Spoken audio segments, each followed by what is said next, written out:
David, welcome back to Istanbul. You are Deputy Director at the Atlantic Council's Global Energy Center and specialize on climate change and advanced energy. Can you please tell us what are the biggest challenges and opportunities for Turkish renewable energy sector? Thank you, Pinar. There are twofold opportunities, and they're significant.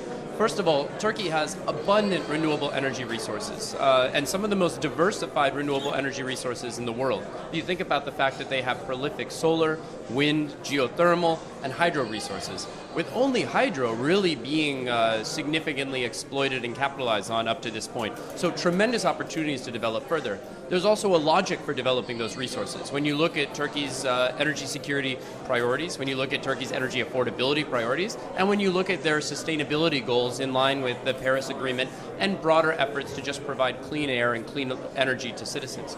So these resources fit well in a country that is looking to reduce import dependence on imported fossil fuels, which is very significant. But they also face three headwinds in executing that. Number one, they need to ensure a clear and long-term policy framework for developing these renewables. So far, they've had great success with the YEKA policy, which has allowed for the development of about 1 billion gigawatts, 1 gigawatt, 1 billion watts of solar and wind every year. The next step will be providing a robust framework for offshore wind and providing clarity on what the feed-in tariffs look like after 2020. They will also need to ensure that there's proper financing, particularly amid difficult financial and economic conditions, not only here in Turkey, but also globally, as the world enters the late phase of a long-term growth period following the financial crisis of 2008, 2009.